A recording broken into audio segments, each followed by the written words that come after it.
ఆంధ్రప్రదేశ్ వాళ్ళు బిడ్డలందరూ కానీ తెలుసుకోవాల్సిన అవసరం ఉంది. ఎలాగా Mahatma Gandhi father of the nation Potti Sriramulu గారు founder father of Andhra Pradesh, Telugu జాతి ఆయన ఏదైతే తెలుగు జాతి ఆయన జాతి పిత మనకు ఈరోజు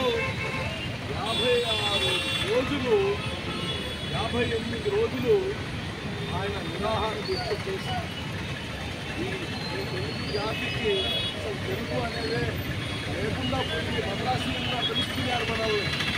అలా కాకుండా వీళ్ళకి లాంగ్వేజ్ వాళ్ళకి ఒక రాష్ట్రం ఉంటే బాగుంటుంది, కమ్యూనికేషన్ బాగుంటుంది, వాళ్ళ గౌరవంగా ఉంటుంది అని చెప్పి పోరాడి తన ప్రాణాలని అర్పించి ఈ రాష్ట్రాన్ని సాధించి తీసుకుంటారు.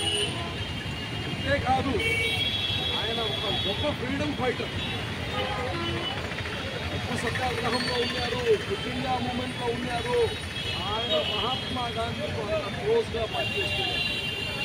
ఆయన డెడికేషను కమిట్మెంటు మహాత్మా గాంధీ గారు చూసి పొట్టి శ్రీరాములు గారు లాగా ఇంకో 11 మంది ఉంటే ఈ దేశాన్ని నేను బ్రిటిషర్స్ నుంచి అలాగా ఈజీగా ఫ్రీడమ్ తీసుకొని రాగలుగుతాను అంటే ఆ డెడికేషన్ కమిట్మెంట్.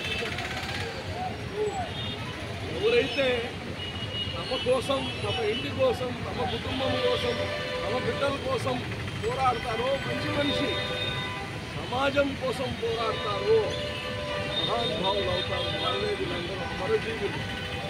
ఈరోజు చాలా సంతోషంగా ఉంది. మేమందరం తెలుగుదేశం నుంచి వచ్చి ఇక్కడ ఘనంగా నివాళులు అర్పిస్తున్నాం. నేను ఇంకోటి చెప్తున్నా, ప్రత్యేకంగా నెల్లూరు జిల్లాలో వాళ్ళకి, అది రాజకీయాలు వాళ్ళు కావచ్చు, వ్యాపారస్తులు కావచ్చు, కార్మికులు కావచ్చు, ఈరోజు మనం ఈ జిల్లాకి ఆ పేరు పెట్టుకునే సంతోషం. వీళ్ళ త్యాగాల్ని మర్చిపోకూడదు. ఇది ఒక సామాజిక వర్గంకి సంబంధించిన ఆయన కాదు, ఈ తెలుగు జాతికి జాతి పితలాగా ఉండే వ్యక్తి. అందరం కానీ గర్వంగా ఆయన్ని గౌరవంగా నివాళులు అర్పించుకోవాల్సిన అవసరం ఉందని కానీ తెలియజేస్తాం.